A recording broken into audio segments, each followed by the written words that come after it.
So even if the max isn't the actual value on the decibels, we'll be able to compare the two to see how well they do. I'm going to shoot the Yankee Hill first because it is the dedicated 30 cal, and then I'll shoot the Dead Air Primal second.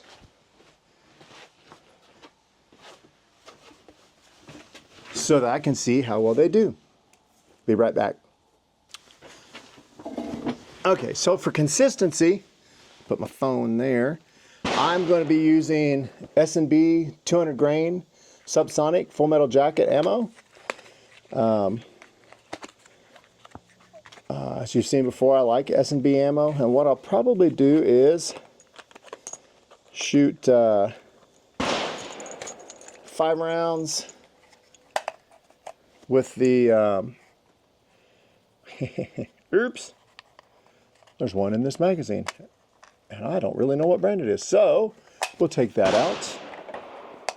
1, 2, 3, 4, 5. And so if you're asking why a 10 round magazine, because I can hunt with it legally where I live. You can't have more than 10 rounds. So all right, so while you guys are looking back there, a magic thing will happen.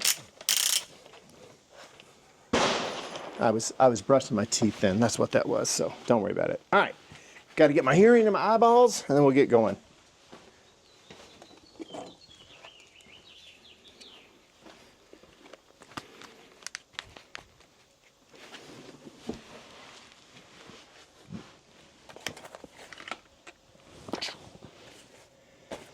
Not particularly aiming at anything. Again, just trying to get an idea of how these things are performing. Like I said, my wife and I, we do deer hunt with these, so I will go ahead and shoot at a target just to see, because I had taken the scope off. It's got a QD mount. I'm going to see how well I am on target. So anyway, we'll shoot the, I got the decibel meter next to my ear. Let's see what happens. First one's probably going to be louder. And if you can call off whatever the max is there.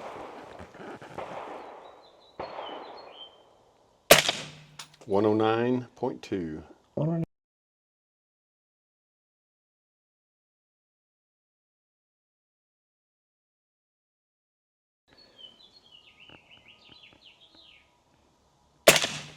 One 11.4, 111.2, 113.8,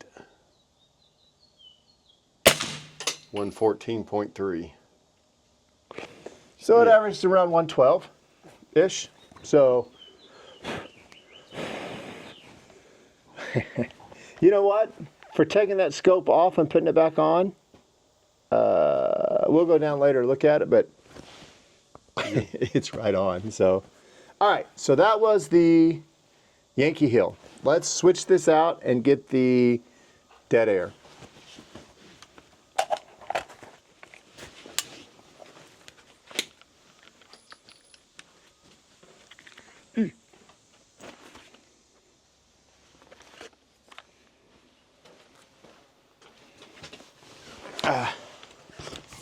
Here it is. One of the reasons I use the QD mount on the Dead Air even is so that I can, the chemo mount is to be able to switch it across platforms, because it is a 45 cal and I do use it on 45 cal. As a matter of fact, 45 cal and under, it's rated at 338 Lapua, so it can handle magnum calibers for sure, but I bet it can handle pistol calibers. That's another day. We'll try that. The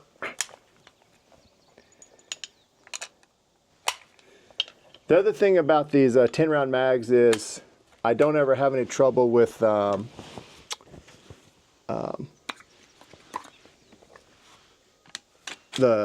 subsonics, because they're so much bigger. They tend to want to stack and make it like on a 30 round mag, it limits it, or they start tilting at an angle unless you're using 300 magazines, 300 Blackout magazines. But the 10 rounds, I've never had that problem. So, all right. So,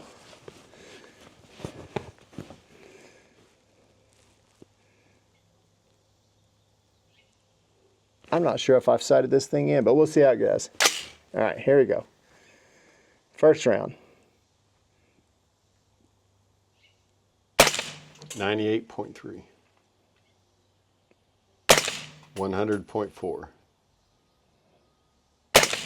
112.3. 111.5. 110.8. So that's 5. That would probably average more like 106 or 107. It's lower than the other one. Huh. Yeah. It is lower. It's a little longer. And then another difference is the chemo on this is a muzzle brake. I don't need a muzzle brake on a 300 Blackout, but what it does is it acts as the first baffles, so it protects the first baffles in the suppressor. On the Yankee Hill, it's a flash suppressor. So that could be a little different. It's more direct versus coming out and around. That probably could be making a difference. But anyway, just let you see that it looks like, well, both function flawlessly. I think I had less crap back in my face with this one. You know, there are no, you better wear glasses when you're shooting an AR suppressed. And I even have the charging handles to try to blow it away, but you still get facefuls of it. And, but yeah, this was surprisingly quiet. Now, it's all steel, and the other one's not. So this is much heavier on the end of the barrel, but it's still not that bad. What I want to do now is go down and see how they shot. I can tell in this one the first shot went off, and then the others kind of stacked. But let's go down and look at them. Hello everyone, future me. I wanted to take a second, stop here and talk about the values that I got and the comments I made in the video, because I got to thinking about it. You know, I'd said that I thought the Yankee Hills are around 112 and the Primal was around 106, just doing quick math in my head. And I wanted to actually look at these and kind of analyze this data. So what it is, I made this nice table for you, and you can see here the 5 values we got for the Yankee Hill, 109 through 114. And then for the Primal, the 98, the 110. And when I was looking at these values, and even when I was listening to the values being called out, I realized that for the Primal, there was a couple of values that were substantially lower than the other 3 just within the Primal. And when you look at the last 3 for the Primal, they look similar to the one from the Yankee Hill. So what I did was I calculated the average and found out in my head math is pretty good. 112 basically and 106 to 107 for the Primal. But when I look at the standard deviations, kind of a measure of how much variance there is in the data, right? For the Yankee Hill, there's really not a lot of variability in the data, like 109 to 114. It's not hugely different. But if I look at the Primal 98 to 112, that's a substantial difference. And you see that in the standard deviation. So then I want to look at the confidence interval, 95% confidence interval for the Yankee Hill and the Primal. When you look at the confidence interval for the Primal, roughly 100 to 113, 14, something like that. And the confidence interval for the Yankee Hill, 110 to 113, 114. You'll notice that the Primal, because of its variability in the values we got, the actual raw data, that confidence interval encompasses the confidence interval for the Yankee Hill. So the bottom line is, while it looks like based on an average, the Primal was a little better. In fact, it really probably wasn't any better or any worse as far as moderating the noise in the Yankee Hill. And so, first thought, that seems, well, okay, it didn't do as well as I thought. But actually, when you think about it, the Primal is a 46 caliber can and I put a 30 caliber end cap on the can. And so I'm trying to take a 40 caliber can and make it act like a 30 caliber can. And actually it does a really good job. So it lends some support for the idea of, hey, if you want to go out and get one suppressor and then buy different things to make it a kind of a do-all for a lot of different weapons, because you don't have the money necessarily to buy a bunch of cans. And it's a viable option. Like it worked just as well for my a 1-300 Blackout, all things being equal, barrel length, the same ammo, all that, as the dedicated 30. So anyway, I just want to put this in here to add a little more context to what went on. But I hope you continue with the video, and I hope you enjoy what you're seeing. If you have any questions about this, let me know. I'll be glad to answer them.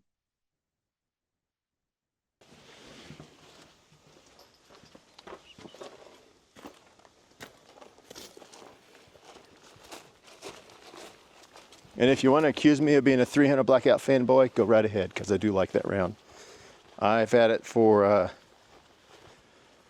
wow,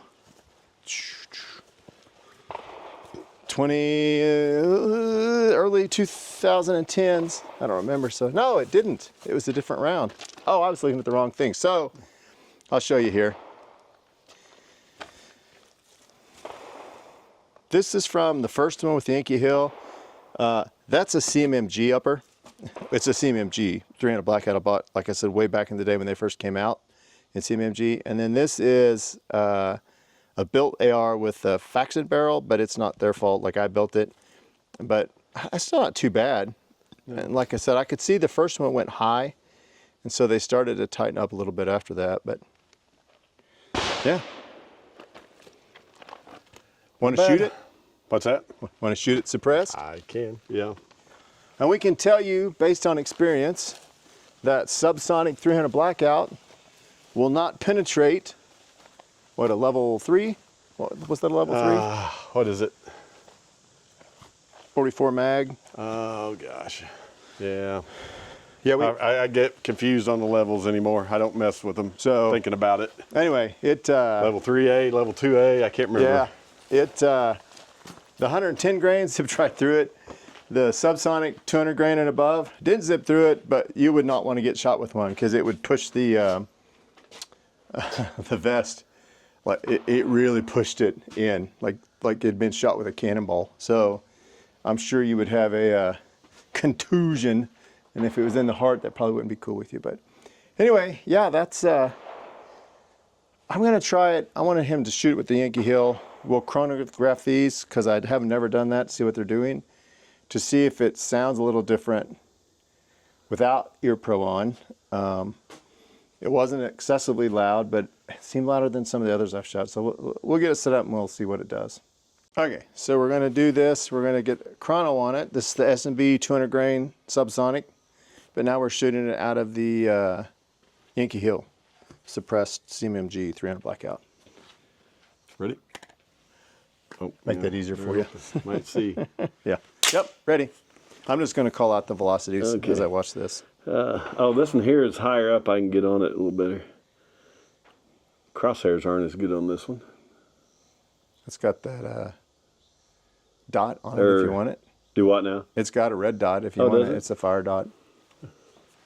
Oh, push in. Yeah. It's been a while since I had one of these Leopold fire dots.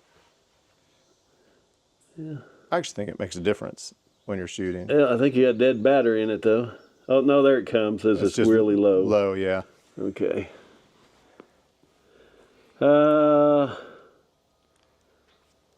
Lower left. Yep.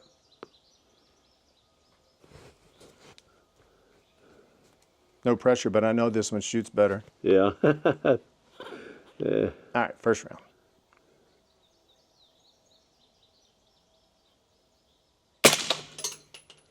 No, they're about the same. 1027.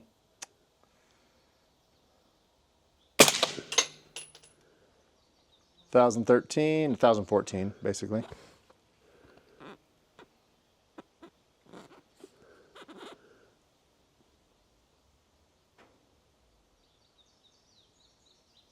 I'm not holding it real well. 1040.